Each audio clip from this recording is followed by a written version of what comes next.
सरकार इसको कम नहीं करके और गरीबों पर यह थोप रही है, यह किसी हालत में भी यह बर्दाश्त योग्य नहीं है। अविलंब सरकार को इसको भरपाई सब्सिडी से करनी चाहिए और जो तकनीकी और वाणिज्यिक नुकसान हो रहा है 35%, इसको सरकार को कम करना चाहिए और गरीबों पर यह थोप रही है, यह किसी हालत में भी यह बर्दाश्त योग्य नहीं है। अविलंब सरकार को इसको भरपाई सब्सिडी से करनी चाहिए और जो तकनीकी और वाणिज्यिक नुकसान हो रहा है 35%, इसको सरकार को कम करना चाहिए। बीच से निकला हुआ कोई व्यक्ति भारत का प्रधानमंत्री बनता है तो स्वाभाविक है कि जहां परिवारवाद है, जहां परिवारवाद के आलोक में ही लोग प्रधानमंत्री बनते रहे। वोट से हारेंगे, जनता से हारेंगे तो ईवीएम खराब, कोर्ट सजा करेगी तो कोर्ट खराब, बेल दे देगी तो कोर्ट बड़ी अच्छा। ये लोग घबरा गए हैं, हड़बड़ा गए हैं। जैसे महागठबंधन दल के सारे विधायक ने विधानसभा गेट से लेकर के विधानसभा के बाहर तक मार्च निकाला और वहां से डायरेक्ट मोदी हटाओ देश बचाओ के नारे लगा रहे थे, वैसे ही बीजेपी ने भी आज जमकर हंगामा बोला है सदन के बाहर। और 14वां दिन है और 14वें दिन फिर से बीजेपी हंगामे में रही है और उन्होंने साफ तौर पर कह दिया है कि अभी कुछ दिनों पहले जब लालू प्रसाद यादव का बेल हुआ था तो कहीं लोग मिठाई, महागठबंधन के लोग मिठाई बांट रहे थे और आज जब राहुल गांधी को सज़ा हुई है तो कहीं ना कहीं वो अब कोसने का काम कर रहे हैं। और भी क्या कुछ कर रहे हैं बीजेपी विधायक, आप पहले इस वीडियो में सुनिए। कोर्ट सजा दे दिया तो कोर्ट बहुत खराब, वोट से हारेंगे, जनता से हारेंगे तो ईवीएम खराब, कोर्ट सजा करेगी तो कोर्ट खराब, बेल दे देगी तो कोर्ट बड़ी अच्छा। ये लोग घबरा गए हैं, हड़बड़ा गए हैं नरेंद्र मोदी के प्रभाव से। और नरेंद्र मोदी जो कहा है कि जिसने भी इस देश को लूटा है उसको लौटाना होगा। सवाल है क्या अभी हुआ पैदल मार्च, न्यायालय पे सवाल खड़ा होने की करवे किए हैं, देखबे किए हैं, न्यायालय पर सवाल खड़ा किए हैं, कर दिया गया। इससे बिहार में महंगाई बढ़ेगी, मजदूर, किसान, गरीब जनता, इससे शोषण होगा, किसी हालत में भी वो भुगतान करने की स्थिति में नहीं होगी। सरकार अपना नुकसान कम नहीं करके आज AT&D लॉस जो वाणिज्यिक और तकनीकी लॉस है 35% राज्य का है और राष्ट्रीय स्तर पर यह 15% है। कार्यालयों में मुफ्त बिजली चल रही है, कार्यालयों में AC चल रहा है। 1500 करोड़ का नुकसान केवल इस नुकसान के चलते बिजली विभाग को हो रहा है। सरकार इसको कम नहीं करके और गरीबों पर यह थोप रही है, यह किसी हालत में भी यह बर्दाश्त योग्य नहीं है। अविलंब सरकार को इसको भरपाई सब्सिडी से करनी चाहिए और जो तकनीकी और वाणिज्यिक नुकसान हो रहा है 35%, इसको सरकार को कम करना चाहिए।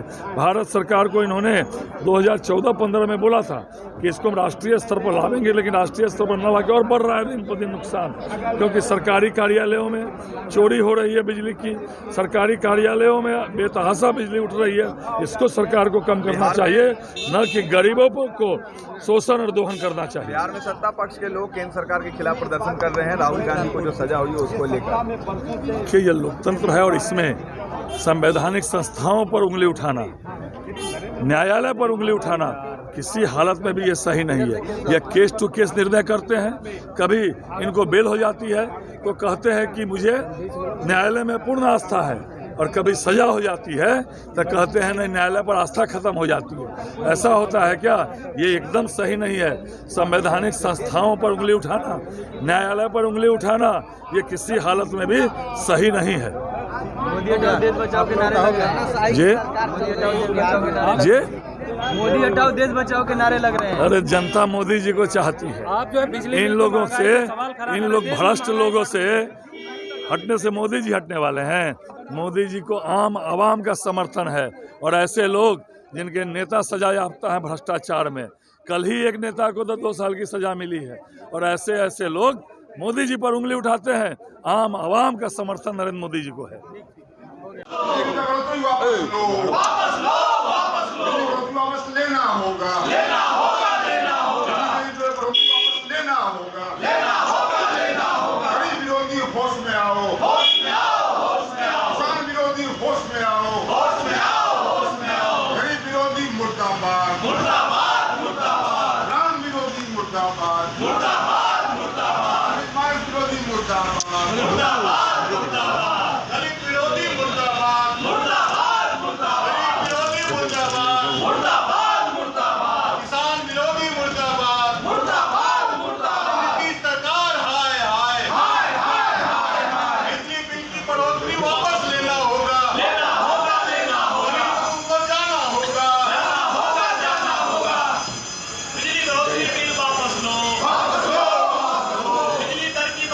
इख्तियार करते हैं। लेकिन न्यायपालिका ऐसी संस्था जिस पर कि कोई उंगली नहीं उठा सकता, और न्यायपालिका पर आज ये लोग उंगली उठा रहे हैं इसलिए क्योंकि राजीव गांधी ने राहुल गांधी ने जिस प्रकार का बयान दिया, जो कहीं न कहीं इस तरह के जो शब्द हैं उसका प्रयोग नहीं करना चाहिए किसी व्यक्ति के लिए। और माननीय न्यायालय ने जो निर्णय दिया है वो निर्णय पर अगर न्यायालय कहीं न कहीं संज्ञान लेती है तो इन्हें बुरा लगता है। ये अपने ढंग से एक तरह से कहा जाए तो फासिस्ट जो प्रवृत्ति है, जो पहले यह शब्द काफ़ी चलता था, ये फासिस्ट है। और इस तरह के किसी भी संवैधानिक संस्थाएं जो इनके कृत्य का पर कहीं न कहीं नकारात्मक टिप्पणी करती है तो इनको बुरा लगता है। भाई केंद्र में हार रहे हैं आप लोग, इसीलिए नहीं, देखिए अब इससे बढ़ के खराब बात और क्या हो सकती है। ये जितनी भी संवैधानिक संस्थाएं हैं वो तो आज़ादी के बाद से भारतीय राष्ट्रीय कांग्रेस ही सत्ता में थी, और उन्हीं के समय और जो बाबा साहब अम्बेडकर के का ही सारा अंग है। विपक्ष को टारगेट किया जा रहा है। नहीं, देखिए ये टारगेट नहीं किया है, ये सत्ता में नहीं आ पा रहे हैं। ये जल बिन मछली की जो हालत होती है वही हालत भारतीय राष्ट्रीय कांग्रेस की सत्ता के बिना है, और इसीलिए ये सहन नहीं कर पा रहे हैं।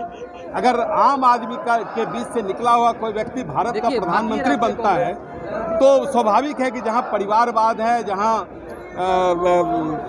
परिवारवाद के आलोक में ही लोग प्रधानमंत्री बनते रहे हैं। जब आम गरीब का बेटा भारत का प्रधानमंत्री बनता है तो भारतीय राष्ट्रीय कांग्रेस को तो बुरा लगेगा ही। ना विपक्ष एकजुट है, ना विपक्ष नहीं, देखिए बात एकजुटता का नहीं है, बात उसके संकट का है। वो जिस प्रकार से राजनीति में जो व्यवहार कर रहे हैं, स्वाभाविक है कि न्यायपालिका ने अपना निर्णय दिया। अब न्यायपालिका भी इनके लिए खराब हो गया।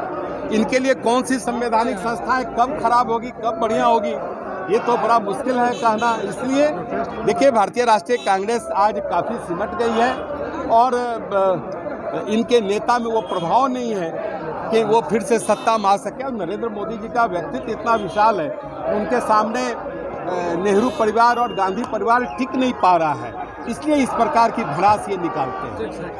तो आपने सुना बीजेपी के विधायकों को उनका साफ तौर पे कहना है कि जो महागठबंधन के लोग हैं वो जब उन्हें सज़ा नहीं मिलती है, जब उन्हें बेल मिलता है तो वो लड्डू बांटते हैं, और जब उन्हें सज़ा मिलती है तो कहीं ना कहीं वो आलोचना करते हैं कोर्ट की। जी हाँ, और वो उन्होंने साफ तौर पे क्या कुछ कहा है अपने इस वीडियो में सुनाया। सही तो अपडेट्स खबरों के लिए जुड़े रहे हमारे चैनल इनसाइड के साथ। तब तक के लिए धन्यवाद।